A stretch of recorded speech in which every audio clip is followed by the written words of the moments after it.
어제에 이어서 우리는 이사야 66장 마지막 장을 함께 살펴보고 있습니다. 그 중에서 오늘 우리가 읽은 말씀은 하나님께서 이스라엘에 대한 회복에 대한 약속을 구체적이고 확실하게 표현을 하고 있다라는 것이죠. 특히 오늘 말씀의 후반에 보면은 하나님께서 베푸시는 풍성한 은혜에 대해서 말씀하고 있습니다. 그런데 중요한 것은 이 모두가 이 은혜를 누릴 수는 없다라는 것이죠. 하나님을 경외하고 따르는 백성들에게는 하나님의 풍성한 은혜를 누리게 될 것이지만 하나님과 원수된 자에게는 하나님의 진노가 그들에게 임할 것이라고 말씀하고 있기 때문입니다. 오늘 우리의 본문은 이렇게 시작을 하죠. 즐거워하고 기뻐하라. 이 명령으로 시작을 하고 있다라는 것입니다. 그렇다면 지금 이 명령을 받는 대상은 누구일까요?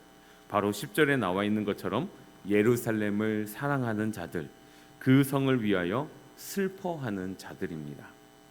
얼핏 보면 예루살렘을 사랑하는 자들과 그 성을 위하여 슬퍼하는 자들은 각각 다른 사람들 또는 다른 무리들을 지칭하는 것 같지만 실제로는 같은 사람들이라는 것이죠. 예루살렘을 사랑하는 자들이 하는 일이란 무엇일까요? 그것은 바로 그 성을 위하여 슬퍼하는 일이었습니다. 이들이 이렇게 슬퍼하는 이유는 예루살렘이 하나님으로부터 징계를 받고 있기 때문입니다. 그래서 이들은 지금 예루살렘이 처한 참혹한 현실 앞에서 슬퍼하며 하나님께서 하루라도 빨리 회복시켜 주시길 간절한 마음으로 간구하는 사람들이라는 것이죠. 생각해 보십시오. 예루살렘을 사랑하지 않는데 그 성을 위해서 어떻게 슬퍼하며 그 성을 위하여 어떻게 간구할 수 있겠습니까? 예루살렘을 사랑하지 않는다면, 그 성에 대한 관심이 없다라면 그 성이 망하든지 말든지 그들과는 아무런 상관도 하지 않을 것이고 관심도 갖지 않을 것입니다. 하지만 이들이 예루살렘을 향해 이렇게 슬퍼한다라는 것은 그 성에 대한 관심과 사랑이 있다라는 것이죠. 그렇기 때문에 10절에서 즐거워하고 기뻐하라 라고 명령을 받은 이 두 무리는 각각의 다른 무리가 아니라 하나의 한 무리라고 볼 수 있습니다. 그리고 이들에 대해서는 14절 말씀을 보면은 여호와의 종들이라고 밝히고 있습니다. 그렇다면 이사야 선지자는 이들을 향해 왜 즐거워하고 기뻐하라 라고 명령을 하고 있는 것일까요? 그것은 바로 예루살렘 성이 이전의 온전한 모습으로 회복될 것이고, 그것은 더 이상 황폐한 성읍이 아니라 풍요와 기쁨이 넘치는 성읍이 될 것이기 때문입니다. 우리 오늘 본문 11절에서 13절 말씀 다시 한번 함께 읽도록 하겠습니다. 너희가 젖을 빠는 것 같이 그 위로하는 품에서 만족하겠고, 젖을 넉넉히 빤 것 같이 그 영광의 풍성함으로 말미암아 즐거워하리라. 여호와께서 이와 같이 말씀하시되, 보라, 내가 그에게 평강을 강같이 그에게 너희가 그 성읍의 젖을 빨 것이며 너희가 옆에 안기며 그 무릎에서 놀 것이라.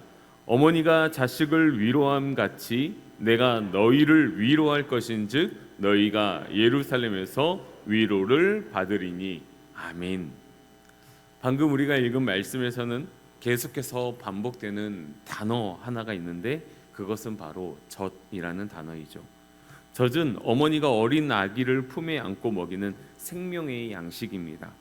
그렇기 때문에 성경에서 표현하는 젖의 의미로는 풍요로움, 안전함, 그 무엇도 부족함이 없는 최상의 상태를 나타내는 표현입니다.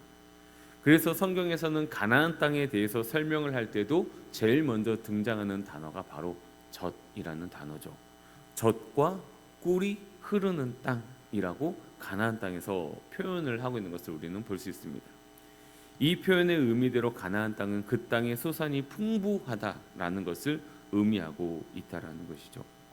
그래서인지 이사야 선지자는 예루살렘을 아이에게 젖을 물리는 어머니로 묘사를 하고 있습니다. 어머니의 품에 안겨 젖을 빤 어린아이를 예루살렘을 사랑하고 그 성을 위해 슬퍼하는 자들에게 비유를 하고 있다라는 것이죠.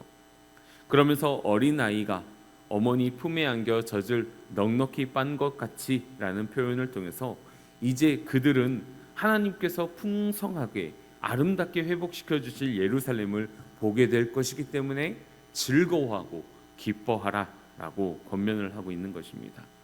다시 말해서 그들이 즐거워할 이유는 예루살렘으로부터 충분히 젖을 빨아 만족을 누리게 될 것이기 때문입니다. 회복된 예루살렘은 이렇게 할 수 있을 정도로 풍요와 기쁨이 넘치는 성읍이 될 것이기 때문입니다. 사랑하는 영가족 여러분, 우리가 이 세상을 살아가다 보면은 고난, 어려움들이 잠깐 찾아올 때가 있다라는 것이죠. 이 시기는 참으로 우리를 어렵고 힘들게 만듭니다. 하지만 그 시기를 우리가 하나님을 의지하면서 잘 이겨낸다면 방금 우리가 읽은 말씀처럼 하나님께서 우리에게 주시는 온전하고 풍성하게 회복시켜 주신다라는 그 은혜를 누리게 될 것입니다. 이러한 믿음을 소유한 우리 영가족들 되시기를 소망합니다. 그렇다면 예루살렘에서 풍요와 기쁨을 누리게 될 것이다 라는 근거는 무엇입니까? 그것은 바로 여호와 하나님의 약속의 말씀에 있다라는 것이죠. 우리 12절 말씀 다시 한번 읽어볼까요? 여호와께서 이와 같이 말씀하시되 보라, 내가 그에게 평강을 강같이 그에게 문 나라의 영광을 넘치는 시내같이 주리니 너희가 그 성읍에 젖을 빨 것이며 너희가 옆에 안기며 그 무릎에서 놀 것이라. 아멘. 12절의 말씀의 출발점은 어디입니까? 바로 여호와 하나님이라는 것이죠. 여호와 하나님께서는 방금 우리가 읽은 11절에 기록된 말씀처럼 예루살렘을 강물 같은 평강과 넘쳐 흐르는 시내 같은 이방들의 영광을 약속하고 있다라는 것입니다.